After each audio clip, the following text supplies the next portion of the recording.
15th verse. Swayamevatmanatmanam. You yourself know yourself by yourself. Just like the waker knows the waker experiences the waker becomes the waker. Any amount of knowledge or effort in the dream or deep sleep states cannot catapult the dreamer or the deep sleeper into the waking state. Exactly the same way. Just a minute.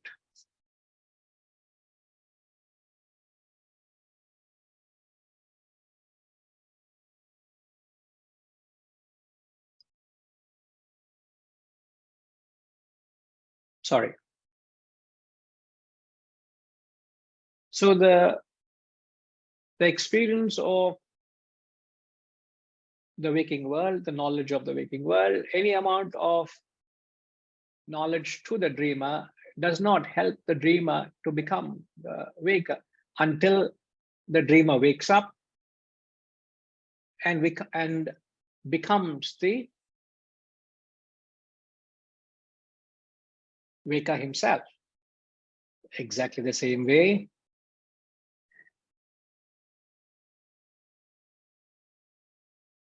Brahman knows Brahman. Brahman becomes the Brahman. Any amount of knowledge or effort by the waker will not catapult him to that fourth state, will not catapult him into the state of Turiya. Therefore, they say that experience of realization is a becoming. Therefore, he says, you yourself know yourself by yourself. But then the only solace and satisfaction we get is all the effort we put in the waking state. In fact, as you understand, only a waker can put in conscious effort. So there is only evolution or devolution only happening in the waking state. There is no exhaustion of vasanas in the dream or deep sleep. Since the effort is possible in the waking state, the effort one puts in ensures the obstacles that we have created, the finite obstacles that we have created, the finite obstacle is in the form of our own desires and vasanas. And where did they come from?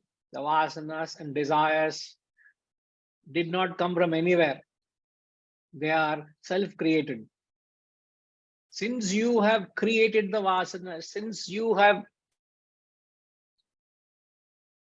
accumulated these, what are vasanas? Nothing but impressions. You have collected these impressions, and these vasanas or impressions are blocking your vision of the self. So through the finite efforts only takes care of the finite obstacles in the form of vasanas and desires. Once the finite obstacles are removed, the infinite reveals itself. The finite can never give you infinite. Like any amount of achievement or success or joy in the world, you will never find contentment. You can go to the most powerful man on earth. He is not contented with all the power he has. Why? Because finite can never give you infinite happiness. What you are innately searching is for infinite happiness. So the finite can never give you infinite. Any amount of health you have, you're not happy with it, not contented with it. Any amount of knowledge you have, you want to acquire more knowledge. So there is a sense of incompleteness in the pursuit. Anything in the world is incompleteness. It is impossible to feel a sense of completeness by pursuing the world. The sooner you realize you will not bank on such pursuits for your happiness, because there is no satiety, there is no satisfaction, there is no contentment.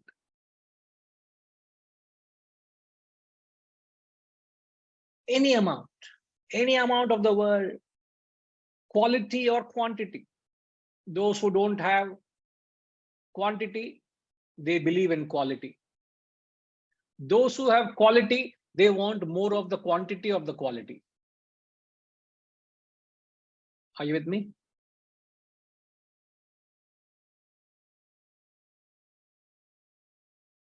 What did you understand of that? Those who have quantity want quality.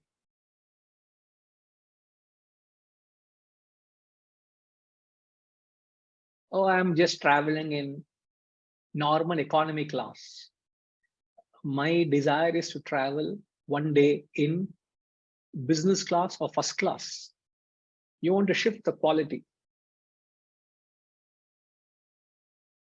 I am living in a small 1.5 bedroom rented house. If only I can have my own small, maybe it's too ambitious for me to say a landed property, at least an apartment for myself, my own. You want a better quality. Now, having tasted some more quality, what happens? Lobha comes in, greed. I have one house, and now why can't I get another house? Farmhouse. Why can't I get another house for investment, for my child's future? So those who have quantity want quality. Those who have quality want more of that same quality. This vicious cycle goes on. As Swami Ramatirtha says, you get hold of a fellow who is at 99 and asking, what does he want? I only want one more. Snares of 99. All of us are caught up in a snare of wanting one more, little more. So any amount of the worldly effort will not give us the infinite. I'm only trying to justify that statement. Finite can never give you infinite. Finite can only take care of the finite obstacles. What are the obstacles? Your own desire, your own greed, your own attachments. So the finite effort is the knowledge or the wisdom that we are dabbling with, the wisdom that we are trying to acquire. So the finite wisdom, the finite knowledge takes care of the finite obstacles in the form of your own greed, your own desire, your own attachment. And once the impurities or the imperfections are removed, to that extent, the self starts revealing itself. That's what he says. You know yourself by yourself. So the self reveals itself by itself. What have I done? I've only taken care of the impurities. That's all I've done. So spiritual sadhana is not to acquire the self, is to negate the impurities. The moment the impurities are gone, trust me, you will find that bliss of self. And the self, you don't have to put any effort. That self reveals itself by itself effortlessly, without any effort. All the effort is in the obstacle. The revealing of the self is very natural, is automatic. Spiritual detox.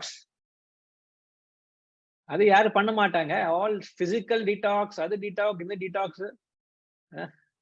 Spiritual detox is you must forget yourself. I don't know who am I. Correct? The detoxification of the self, of oneself, is you don't know yourself. When you get up tomorrow morning, oh, who am I? It's actually good, you know. If your wife next to you, who are you? No problem. You can face the consequences thereafter, but still at least say that. Every action has a reaction. Never mind. At least commit to this action first. So anyway, we are Same case outside the hospital also. What does it matter? Inside or outside, same case we are. How does it matter, sir? With a badge, without a badge, we are all same, no? How does it matter? I don't know who is more insane, the fellows inside, the fellows outside. Correct. It's only a matter of degree, huh? Right. So this was a beautiful message that we saw in the 15th verse. We'll move on. We'll take up 16, please.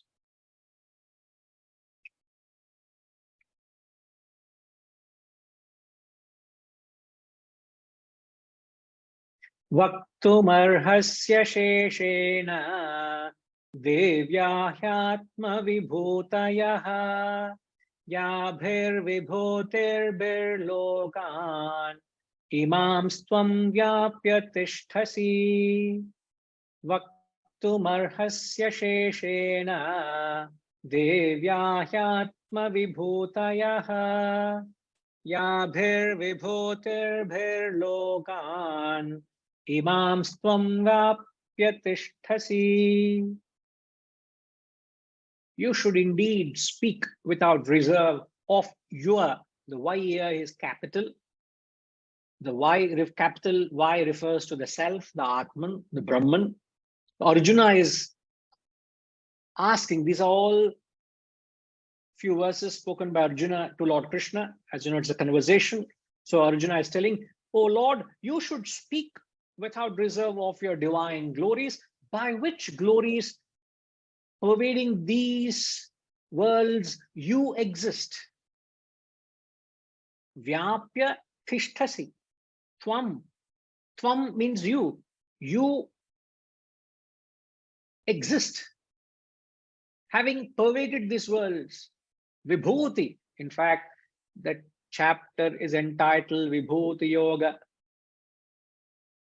So Lord, so these are the few verses where Arjuna asks the questions, and right thereafter, from the 19th verse, Lord Krishna gives his Vibhuti Yoga, gives his descriptions, gives his manifestations, where all I pervade. But what is interesting to note in these set of verses is how a student is so earnest, so keen, so sincere to learn. So the language he uses even here, asheshena. The word asheshena means without reserve. Don't hold back for my sake, please. Can you give all that you have for my sake? Don't hold back anything. You should indeed speak without reserve of your divine glories. What are your glories? Give me in detail, entirety. I'm ready for it. I will take everything that you give. Don't hold back anything. What does it announce? Arjuna is entreating Lord Krishna to pronounce all his glories. How genuine, how sincere, how keen a student is. If you've ever been a teacher in your life, you would know what a disinterested student will do to a teacher. Vis-a-vis, if the student is an adhikari, the student is keen, it brings the best out of the teacher. Okay, how many of you have been serious teachers not giving on and off talks? Can you raise your hand, please? On a regular basis, you've been lecturing. Okay, I only see 2 hands, 3 hands. Oh, moment I said that, more hands raised. Okay, not bad.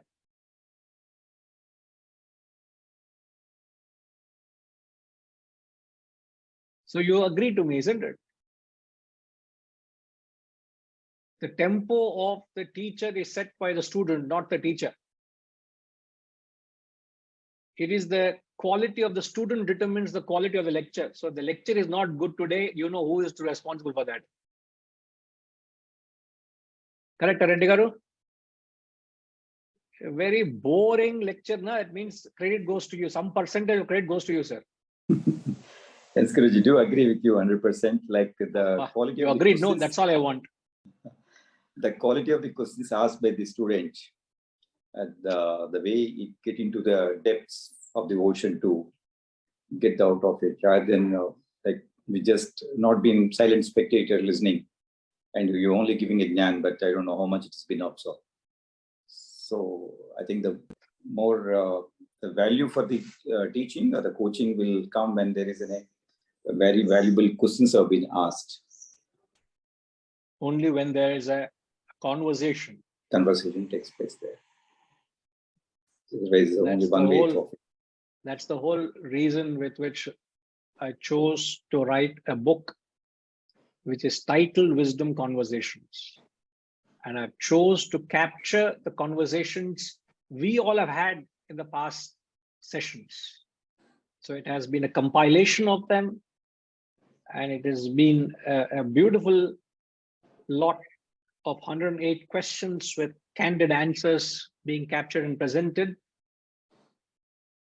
which should give great clarity to any aspirant, because these are the questions which would come in any seeker's mind. Okay. So you can fall back and draw the deeper meaning contained in those answers. So that's what that makes it very interesting, you know. So wisdom, the conversation, right? So yes, sir, very good. Now, on the other side of it, when you examine the question what Arjuna is asking, what is Arjuna asking? Can you please give me describe your glories where these worlds you exist. In effect, he's asking, oh Lord, can you tell me where all are you? Where can I locate you? As simple as that. They're asking, where can I locate you? Where are you in the world? Okay, Sanjay, if I ask this question to you, you tell me how absurd is the question. Huh? Don't give an answer. You have to tell me how absurd is my question. If you are Lord Sanjay, and I am an ignorant person, and if I ask you, can you please tell me where and all does the mud pervade in the pots? What would you say to me? What is the, how many marks you'll give me? 1 to 10, the question.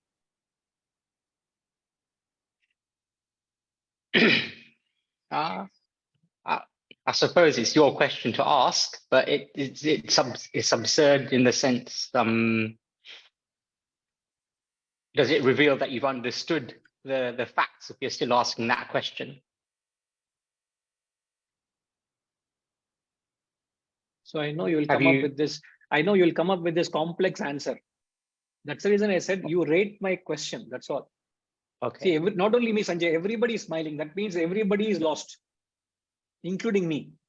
So your answer is complex. I need to reflect on it and come back to you. I have no ready answers for that. But my request to you is, the question is, what's the question, Sanjay? How absurd is the question? No. Absurd is, I'm qualifying the question, but you must tell which question. What is the question? The question, how can you explain to me where all does mud pervade in the pot? Or if you don't understand, can you please tell me where does gold pervade in an ornament? If you don't understand further, can you please tell me where does mind pervade in the dream? Now rate 3 questions, all same, different questions, all are same. Rate the question 1 to 10. How many points will you give me? Rate the question. Guru, I find that hard to answer because it's your question. It's your question to ask. It's an absurd question. I beg you, please give me a rating.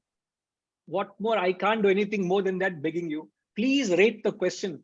Is it a brilliant question, a mind-boggling question of an Upanishadic student? No, it's not. It's a very basic level question. Setharamanji has given me 0 marks. I only told 1 to 10, sir. Please, 0 marks, how can you give, sir? 1. I'll give my answer 1. He is very charitable. Yeah, correct. I'm with you, Sanjay. Setuji is uncharitable man. one mark you would give me, isn't it? Now, by the question, in fact, as Reddy Garu just said, by the way the question is asked, you know how prepared the student is, how well prepared is. When you hear the questions of an Upanishadic student is as good as a master speaking, because they are so well prepared. Now you come back to the question. Gayatri Ma, please share the verse again.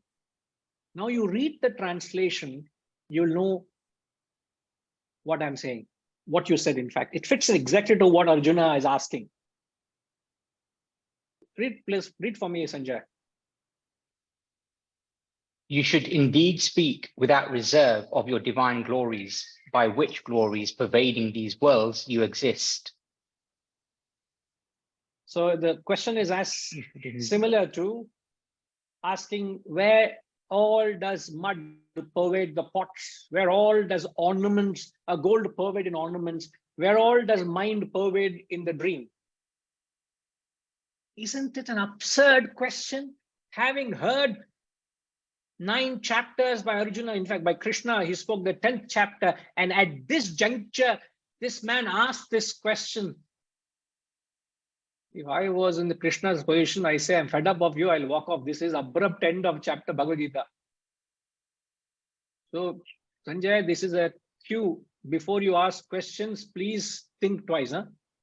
If you will be testing my patience. So I might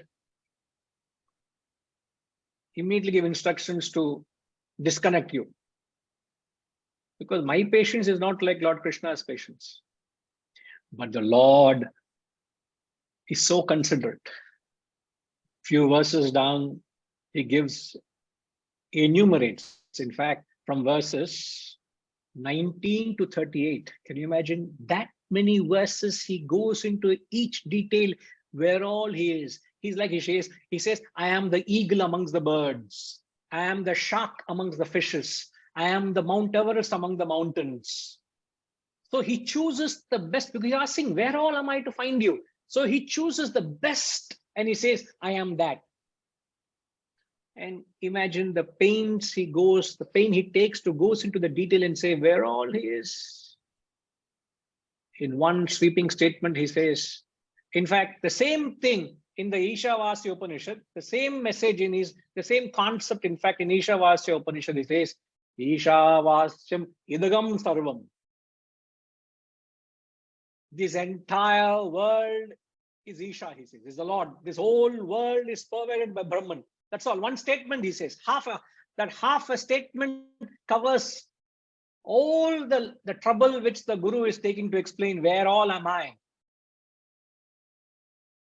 I just wanted to highlight the absurdity of the question.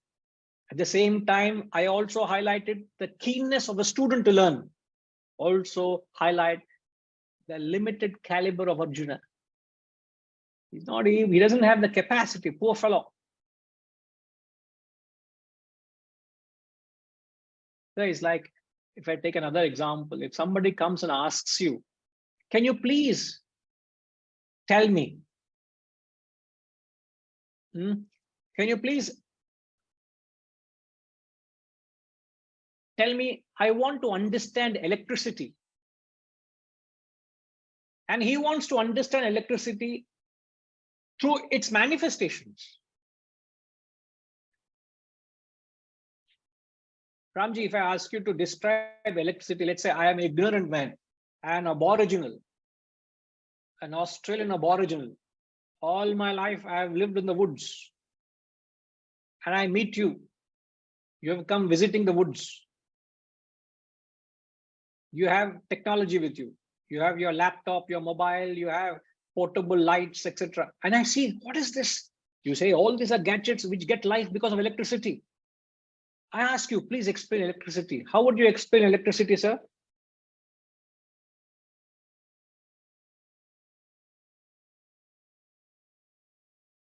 It's very difficult, sir.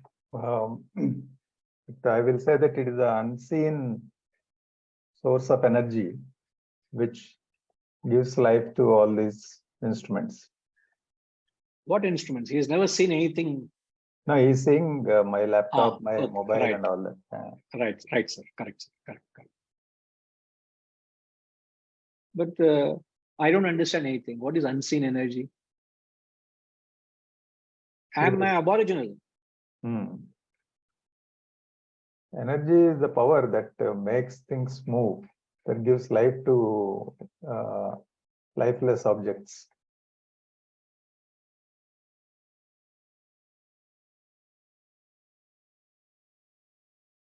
So instinct in the bulb glue, sir. So I got what you're saying, sir.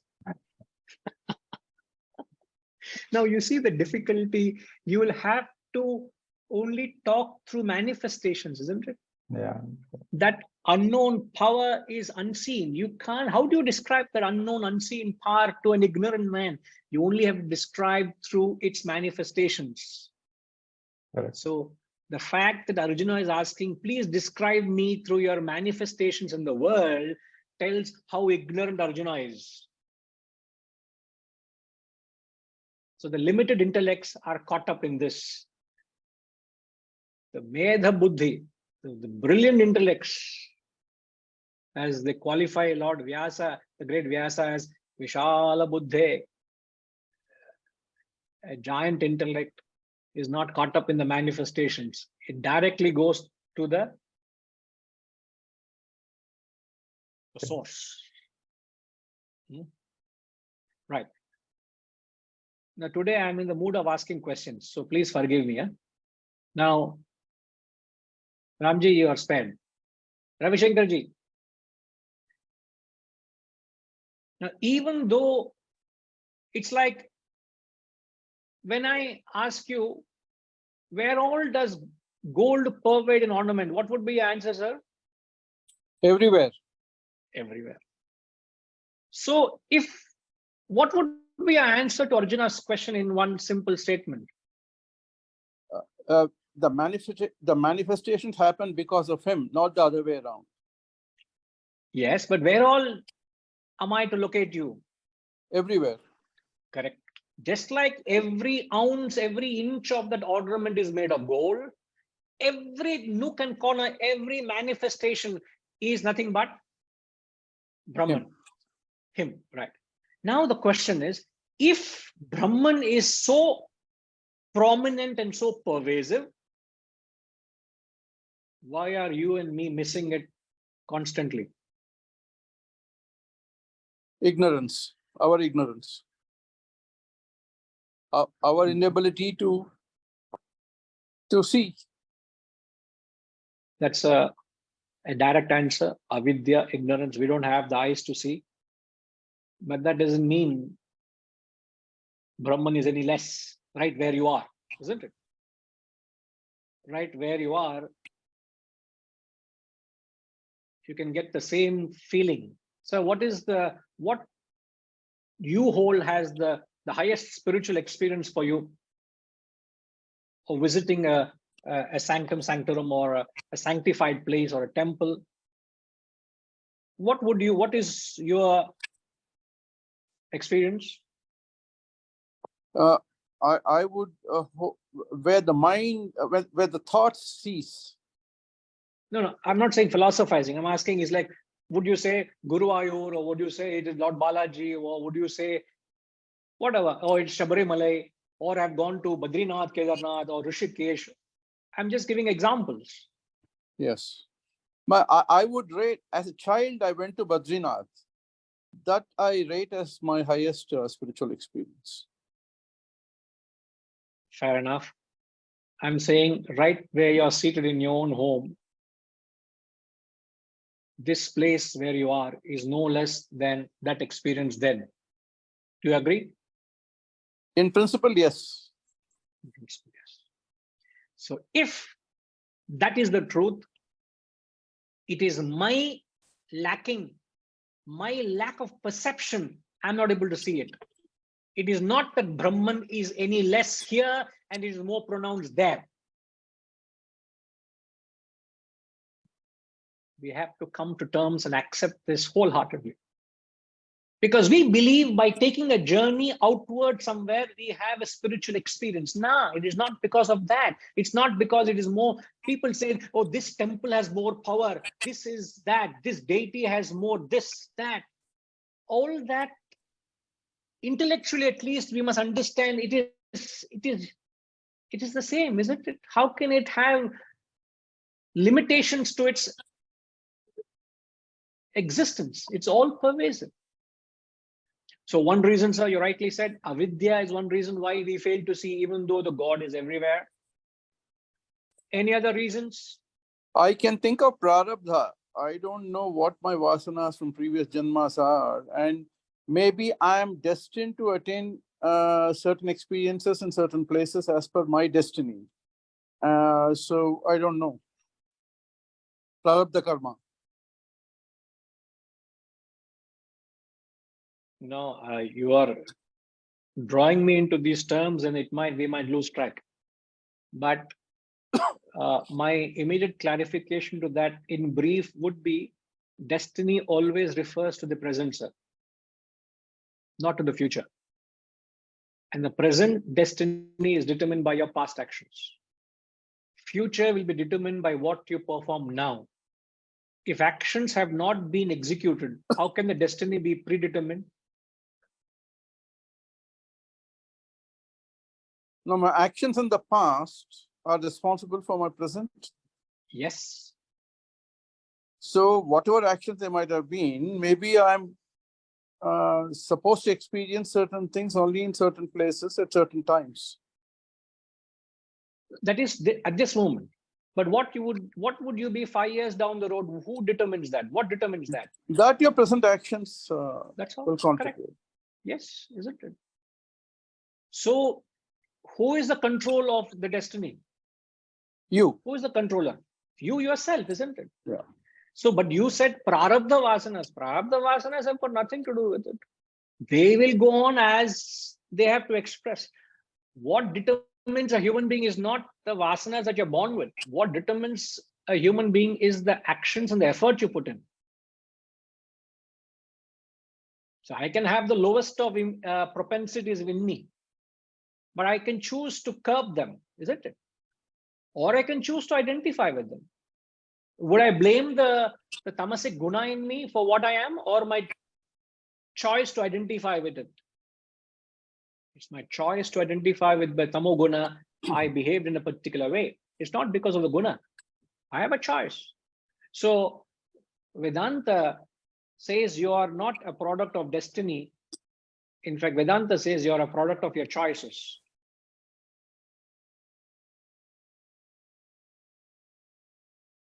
Destiny is just the result of your efforts and choices, which you can change all the time, anytime. So in the Janmatile, you can attain moksha, sir. The Shastras, Gita itself says, in this Janma, even the worst of sinner can attain moksha. If that is a possibility, what are we talking about? You can undo, you can rewrite your entire history and create a new chapter. That capacity you have. So why should I think otherwise? Is it not limiting my potential to think otherwise, that I cannot attain it?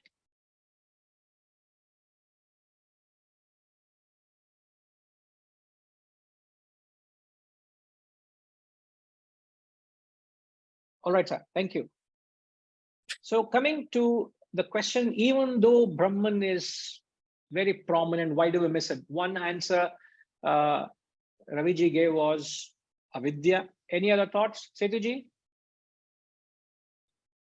Why do we miss Brahman even though it is splashed around us?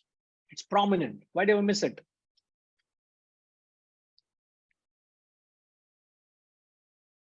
Ignorance and our vasanas. Sorry, sir? Ignorance and our vasanas. Yeah. In what sense the vasanas, please? We are jiva with impurities, and that is what.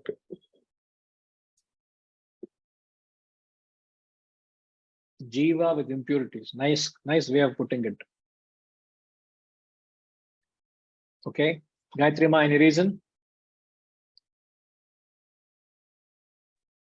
I think we are trying to capture image form through this body, mind, intellect, and it is not perceivable through these instruments. So outward, we try to look at the Brahman, which is not possible. Technically, you're right, but still, we should experience the radiance of the self. No? We should, in a sense, again, we should not get caught up in the words. You know, why do we miss Brahman? Why is it we are not able to? The radiance of Brahman, why is it doesn't resonate with us? I understand that your equipments don't have the faculty or capacity. That apart.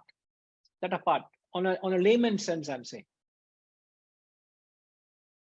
Basically, perceiving. Like exactly when I said, Raviji, if I have an exalted spiritual experience at a particular place, why am I not able to carry that experience?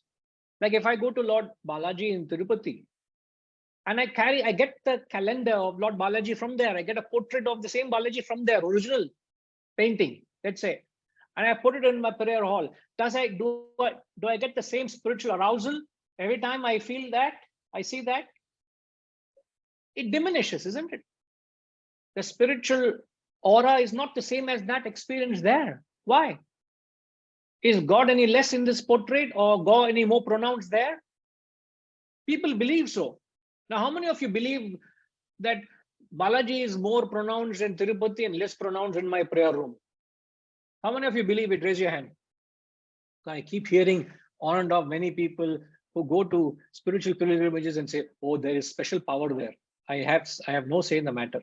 I keep quiet. Only person opposing is or having a view is Sanjay and Asha Junior. Okay, let me hear from Asha Junior. Why do you think that Balaji there is more pronounced than here? I haven't personally experienced it, but this is what I feel, or this is what I believe in. Probably there, the positivity or the energy with which people come, or there's the atmosphere that is over there, the purity, the thought purity of the people coming there or of the pujaris, which is not always at our homes or wherever we are. So, or we ourselves go there with that mindset that we are offering prayers. So probably that those energy levels over there, or the continuous mantras that are being spoken over there, that could be the reason. That's what I feel personally. No, give you credit to everything that you said. So what is created is you create an atmosphere where you're able to invoke the thought of divinity. Perhaps in your own home, you're not able to create that atmosphere. Yes. But that does not deny the fact that Brahman is any less in my prayer room or the altar there. I lack the ability to invoke him. That is my incapacity. That doesn't mean Brahman is any less, isn't it? Yeah, it doesn't mean so. It doesn't tantamount to that. That's what I'm saying. Yeah. Just because I have a special experience there, I can't say that Brahman is more manifested there and less manifested in my puja room. Why? Thanks to me. But doesn't it happen, Guruji, like when you are in the school or when you are in a library? Okay, so it's me creating that focus. Okay. You create an environment. It's like a seed only sprouts when it has a conducive soil. The seed is not dead. The seed has the capacity to germinate. It's only the conduciveness that contributes for the seed to sprout. But that doesn't mean when I put the seed, let's say what I do, I take the seed and I put the seed on a granite platform. Will the seed sprout? It can be the best of Alfonso mango seed, but it is not going to sprout. It needs the soil conducive. So what we are saying is Brahman is everywhere. You need to create that atmosphere so that you can invoke the feeling. Right. You get it? Right. Yeah. Yes, Sanjay? You okay? I'm okay. It's exactly the same thoughts. It's So in fact, you're saying the same thing then, isn't it? It's not Yeah. that you're disagreeing to the fact of the pervasive nature of Brahman. It is a contributive factors. Yeah. All right. Okay. Now, the couple of thoughts.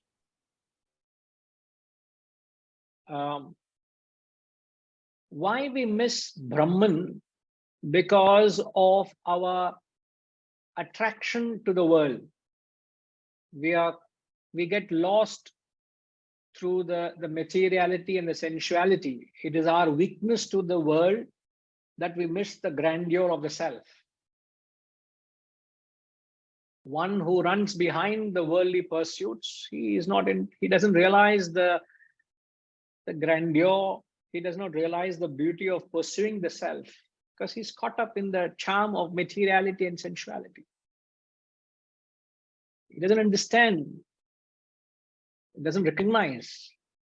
All what he sees is the grossness of the world.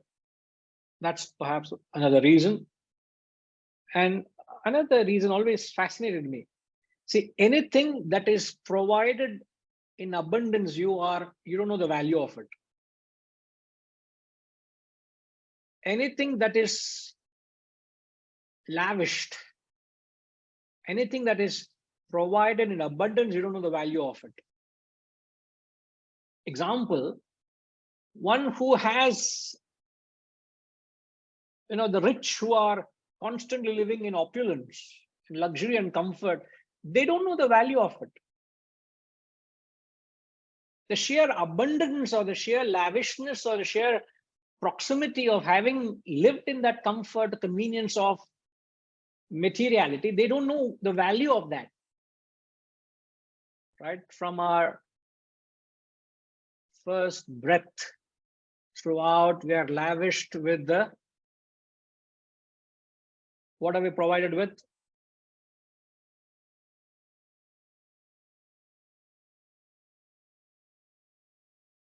Vasantama, what are we provided with the moment you are born?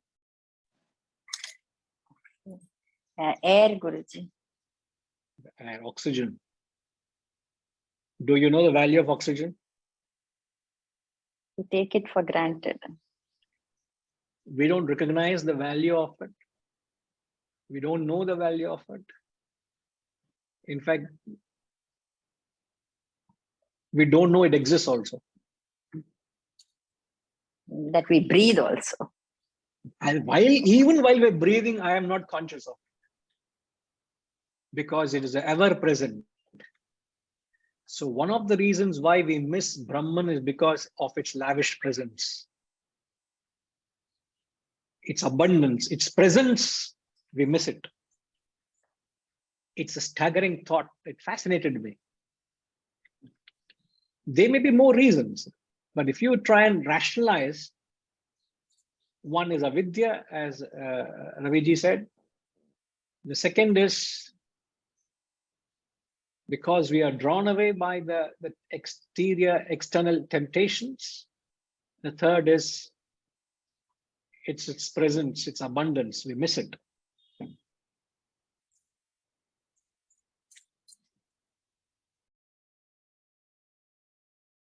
So the intention of Arjuna is not doubted. The intention is he wants to keep his mind ever anchored onto the Brahman. So he is requesting Krishna to repeat his endless glory so that he never ever loses his thought from the self. He continues into the next verse. We'll take up 17, please.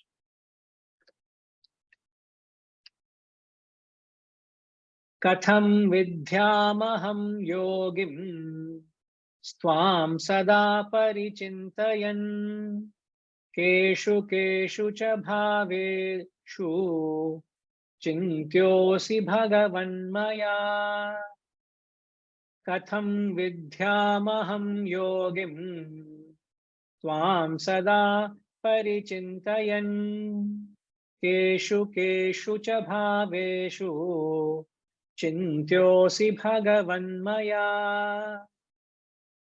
How may I know you, O yogin? Through constant meditation. In what all aspects are you to be taught by me, O blessed Lord?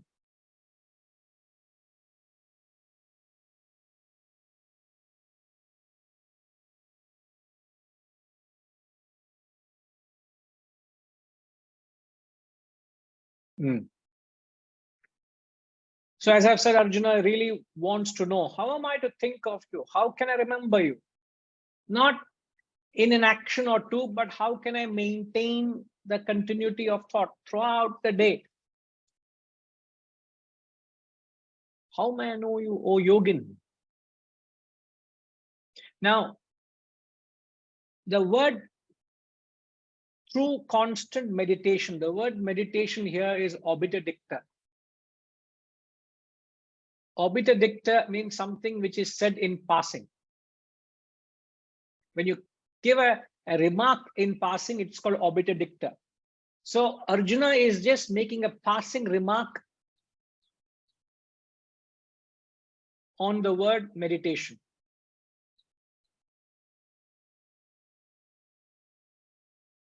Because you understand, I understand, you can only meditate if you have achieved that state of, okay, what is a prerequisite for dhyana?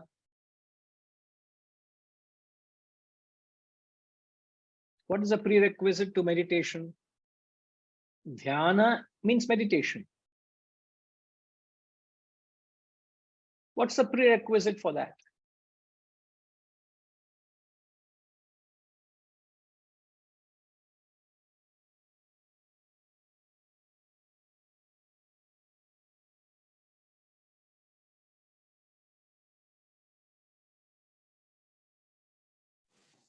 Guruji, in my view, prerequisite could be a control of mind.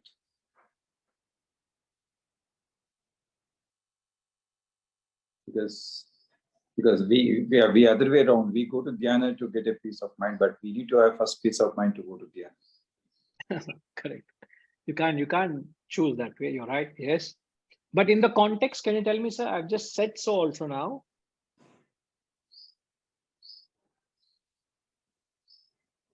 Can you once again repeat, Guruji, the context? Then I'm answering the question myself.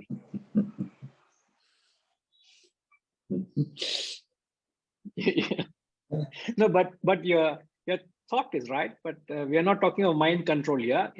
But you're right. Your thinking is right. Okay. Yeah, Raviji. Sorry, sir. I can't answer myself. I was just thinking of Patanjali's Yoga Sutras. Before dhyana, yamas, niyamas, dharana. Unless you go through that, you can't get there. Is that it? I would pick the word dharana. Dharana. What is dharana?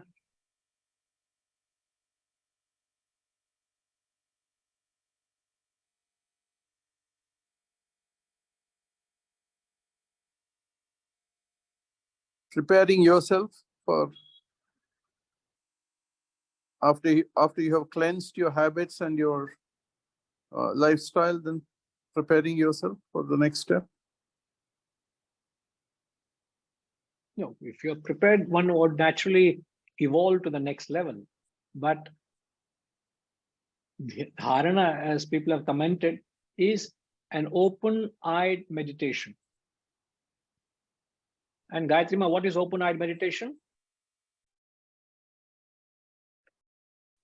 While doing this karma, bhakti, jnana in the activity, seeing Brahman in everything, because we are externally, outwardly, we are looking at everything. So whatever we do, looking for Brahman in it. So to maintain a constant awareness in and through your perceptions, your actions, your emotions and thoughts. These are the things that we are constantly dealing with, isn't it? You're constantly perceiving the world. You are responding to those perceptions through actions. You entertain certain emotions and thoughts. These are your constant experiences, the transactions of life, which is perceiving, acting, feeling, thinking. So while you are perceiving, acting, feeling, thinking, you are maintaining a constancy of the thought of the self. The question is, how may I achieve that, O yogin?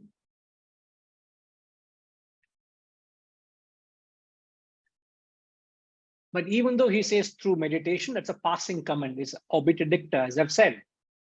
But you can't reach the state of meditation unless and until you have gone through the phase of dharana. This is what I'm saying. So so how are we defining dharana, Ramji, here?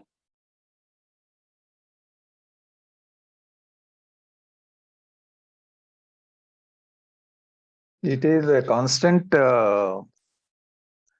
in your constant engagement with the world, with emotions, with thoughts, what is seen as perceiving, acting, feeling, and thinking. You maintain a constant thought of self. That is dharana. Dharana, yeah. So what precedes meditation is dharana. And what is dhyana? Dhyana is meditation. Which is a single pointed thought. Yeah. To that extent, what happens? The multitude of experience of perceptions, actions, emotions, and thoughts ceases. Yeah. It all narrows down into a single thought. So all the varied activities cease and only one single thought exists. That is dhyana. So without getting to dharana, you should not think of dhyana.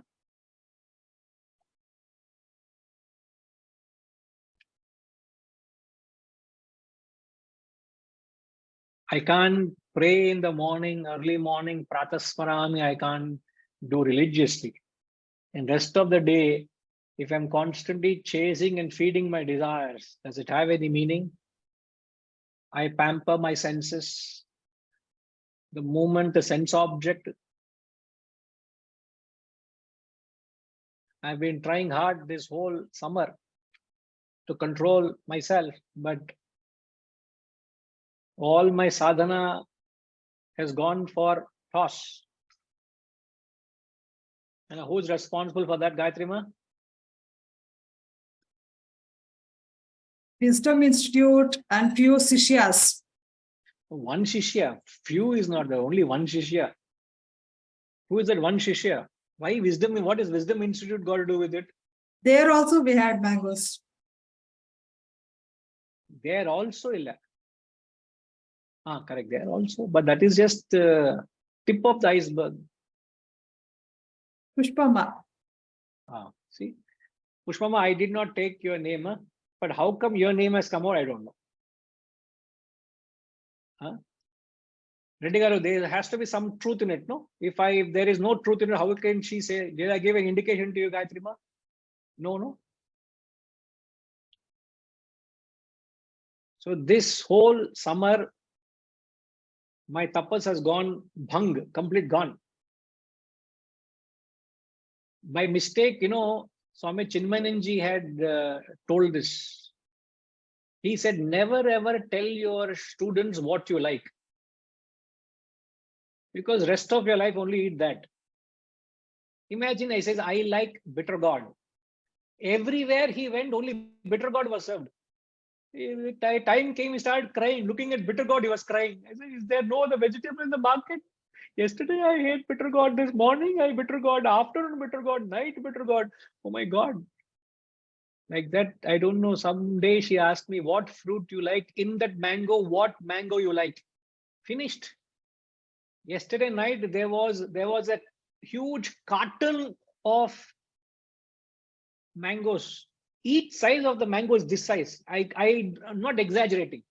I want to know where she has sourced it from. Now, what am I to do? I'm distributing. I have put up a mini stall. And second culprit is Vasantama. Gayatri, you agree, no? Vasantama From also. this farm, from that farm, from the institute tree, from that tree.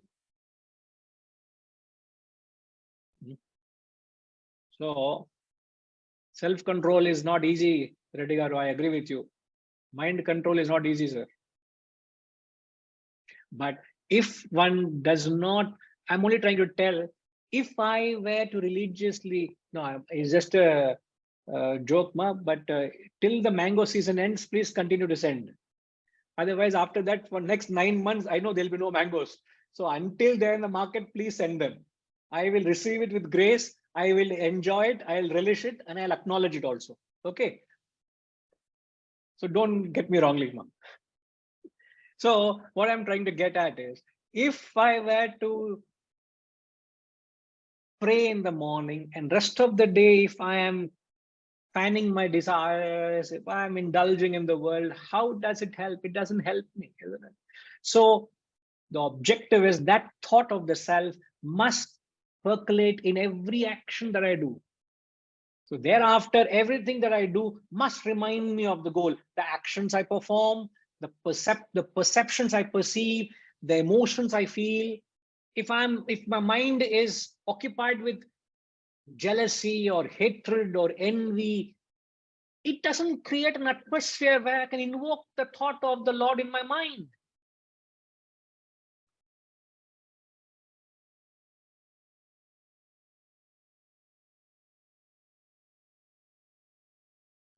Shivaji, all the mangoes are in our house. Please come.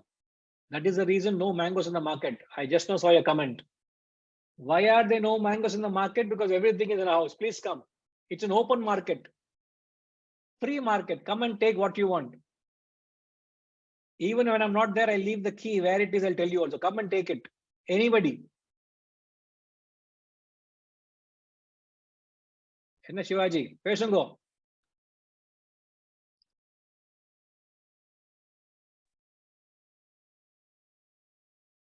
So we can't hear you. Unable to hear you, sir.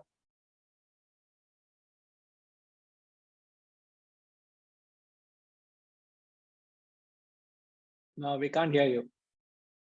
Parvale, type pannungo. There's some audio issue.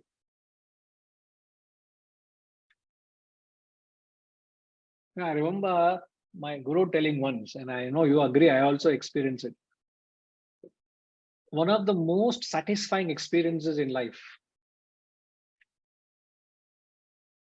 Okay, before that, I'll ask Venkateshan, sir. Tell me, what is the most satisfying experience, sir, of your life?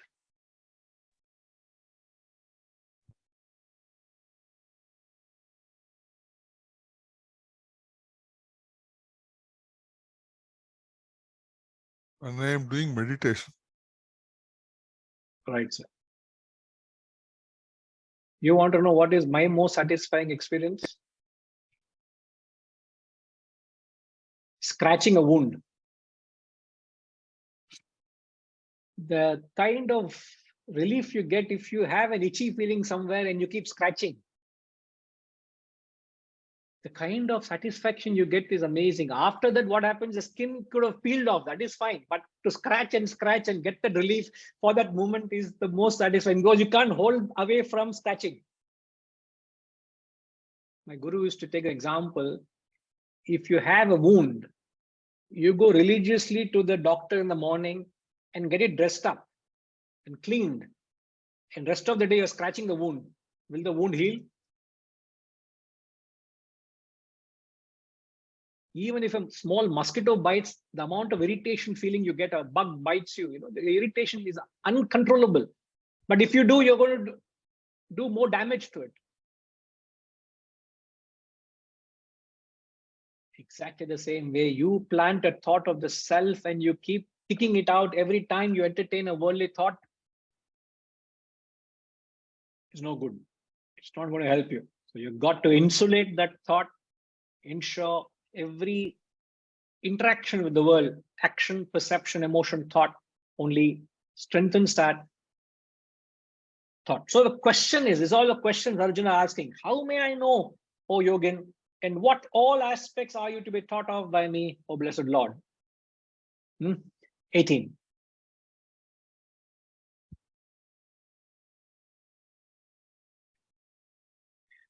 Vistarenatmano yogam vibhutim cha janardhana bhuya kathaya truptirhi shrunvato nasti me mritam.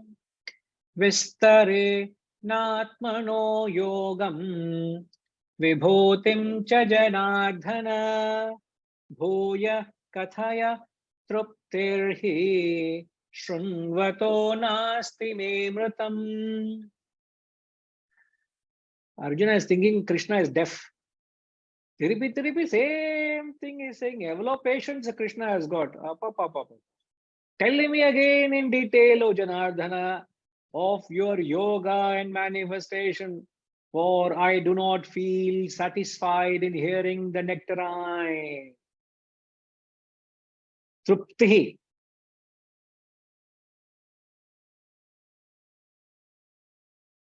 Na truptihi. There is no satiety. I am not satisfied.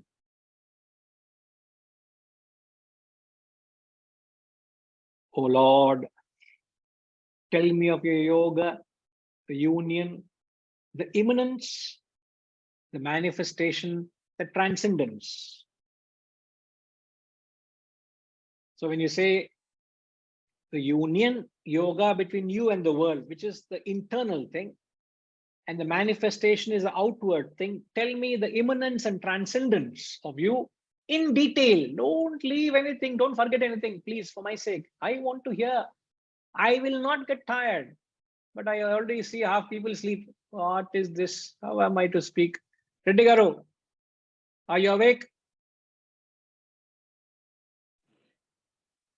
Last Guruji. Huh? I lost track.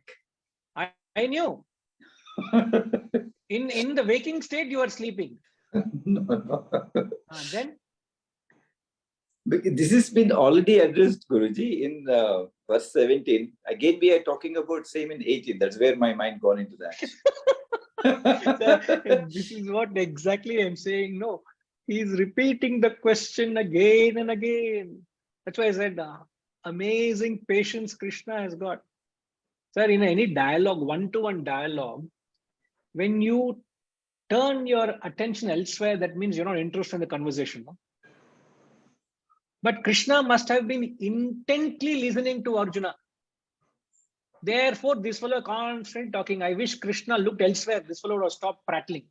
Maybe we are Arjunas, Guruji.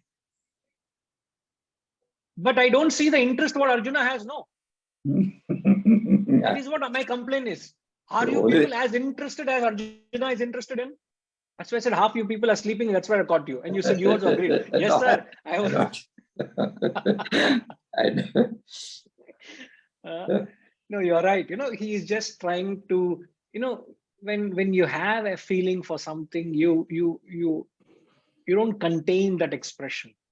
So the fact that he is so keenly intent to hear, it just justifies that he is repeating himself again and again. In fact, it ends. Thank God it ends. The next verse, Lord Krishna, Shri Bhagavan Uvacha starts from 19 to 38. The enumeration starts. The continues. You know? But here he makes a very interesting point. There is no satisfaction in hearing the nectarine. What does it mean? Very interesting, which we all can relate to it when we say so. See, anything that is of a classical nature, whether be it classical literature or whether be it classical music, it never loses its charm. Even if you listen to perhaps the old music, it has that life in it. There has that classical, a certain amount of, it never dies with age or with time. But the same thing, if you were to read, how many times in a day you read the newspaper, Sanjay? Same time, same times. It could be London Times, it could be the Herald or whatever. How many times in a day you read?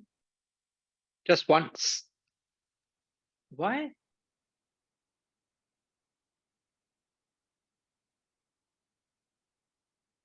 How many times are you reading the Gita? Reading and listening a lot more. Continuously, right throughout. Mm. Would you ever get tired of this? Never. But you wouldn't want to read the same article again of the newspapers. No. Done. Yeah. One scene flipped is done. Dusted is garbage. There's no depth. There's no substance. There's no depth. So we see that's what he's saying. There is no satiation for me in hearing the neck cry. Now, what we draw from that is any selfish activity, boredom kicks in very soon. Any activity done with a self-centered purpose, selfish purpose, boredom kicks in. There is a tiredness to it. You get tired doing it. But on the contrary, when you work with a spirit of sacrifice, it is refreshing. The same activity is invigorating. The same activity is inspiring. It's motivating.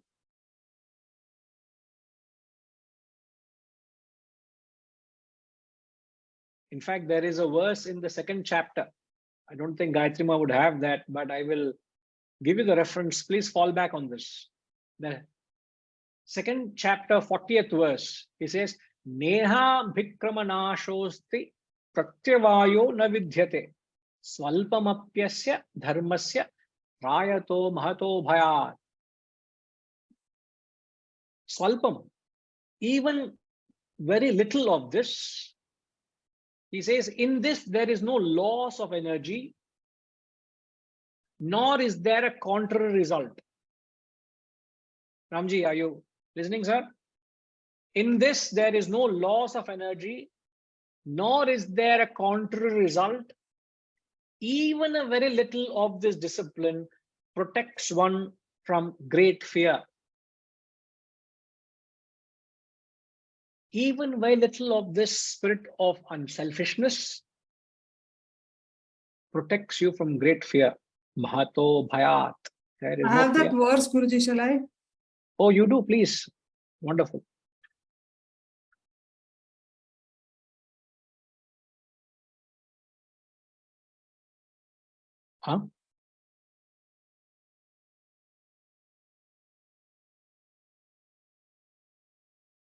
Huh?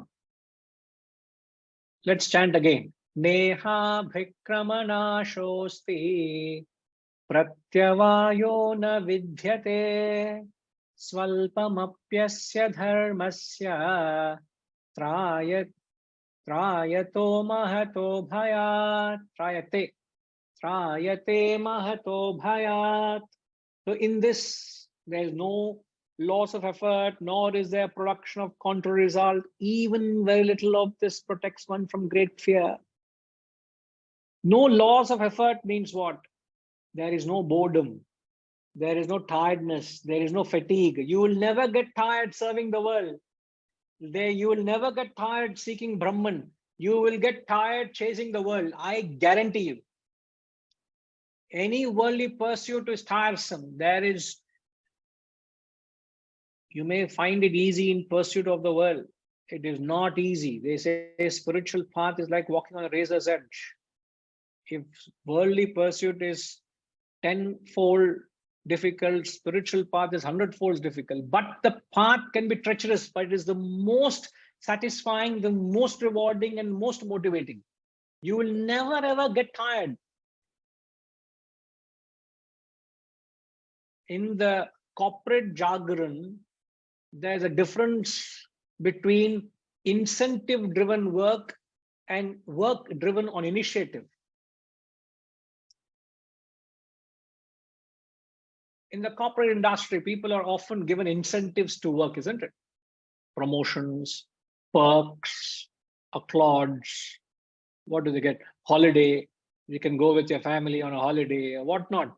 What all you get, Ramji? Oh, I've said it all, sir. All right, sir. Thank you, sir. I'm now well versed.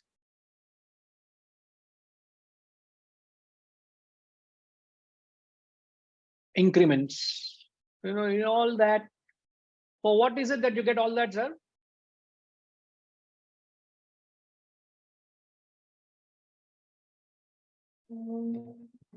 It is all, I mean, different things are there for different purposes, but essentially for performance.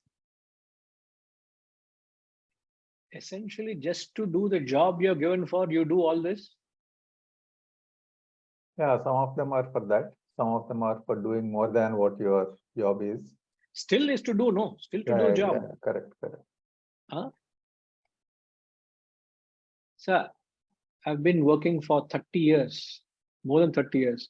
I can't think of anybody giving me an incentive to work, sir. I'm not trying to impress you. I don't need to. You know me. You know my work.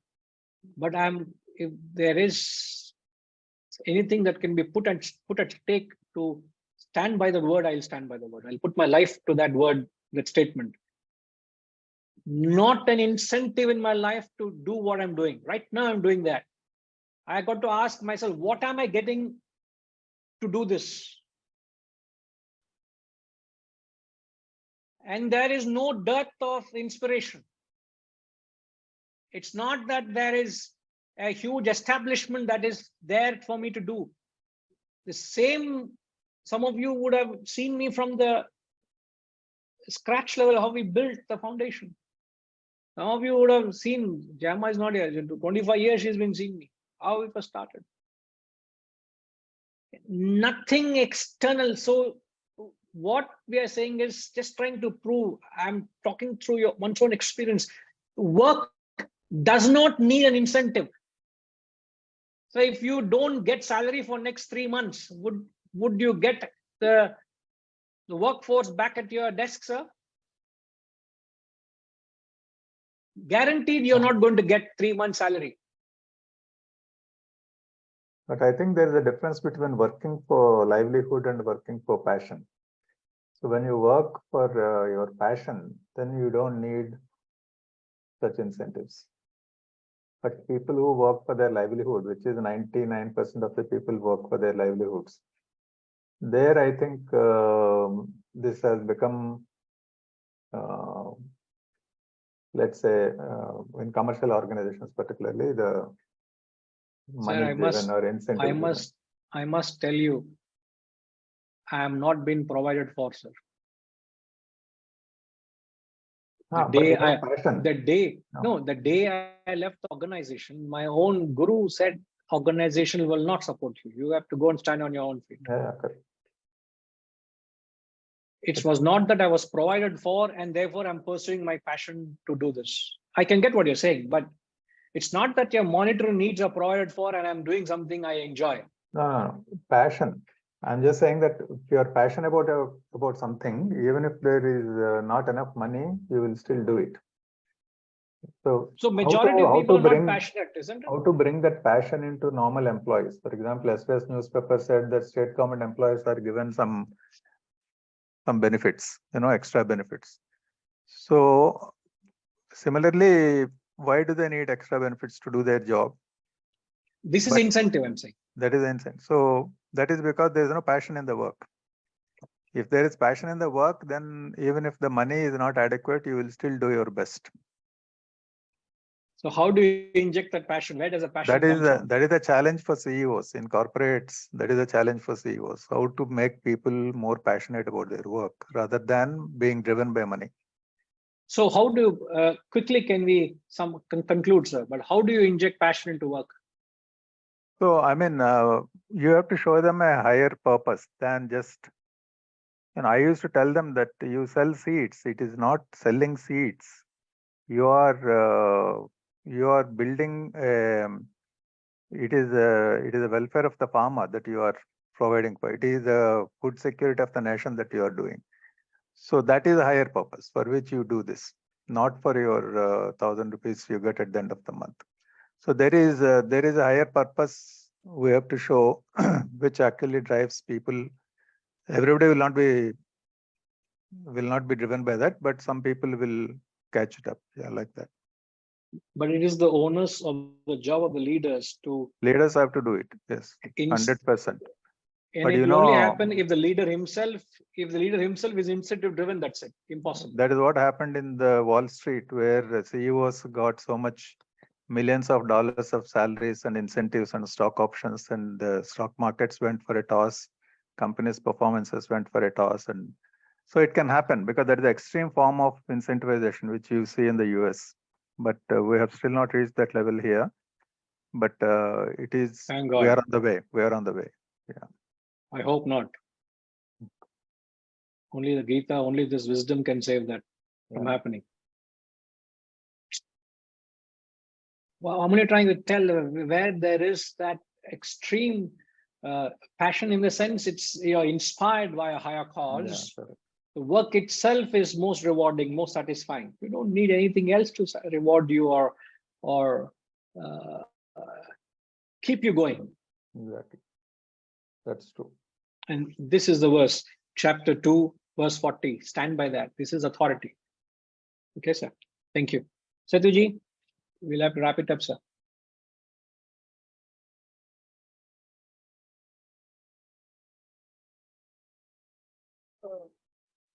Guruji, this in Harvard, some of the students, they also work part-time, and one lady who was working in a canteen, she was the dishwasher and she disliked the job very much. And her professor, who is in charge, convinced her, saying that the health, all these students who are there in Harvard, they are going to be leaders of tomorrow.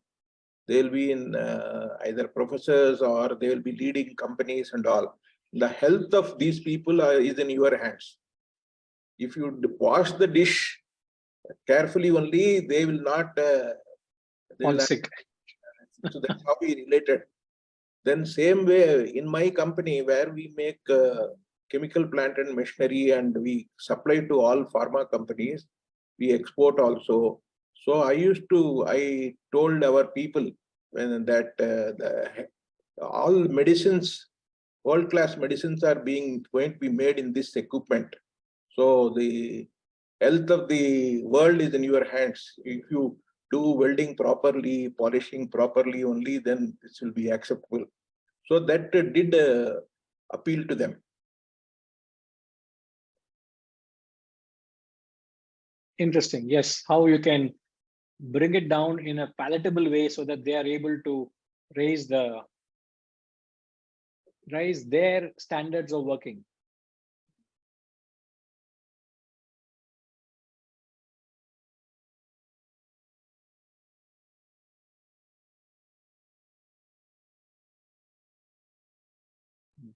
Yeah, Hariji.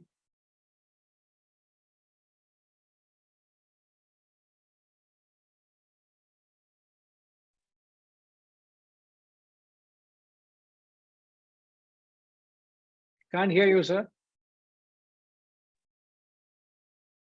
Can you hear me now? Yes. I feel any induced passion cannot be sustained. It is all momentary, even in the corporate world. In 1 year, you can pay bonus and they will work. And in the next year, if you don't pay bonus, they will not work. So the sustained passion, it's a momentary passion, okay, you can induce. But sustained passion has to come. It is a self-built in. That comes only out of knowledge. whether it is in the workers level, whether it is in the supervisory level, whether it is in the MD's level, unless it is built in. Either you have passion or you don't have passion. All other induced passion is all momentary. Temporary, yeah. Agree, sir. Very much agree.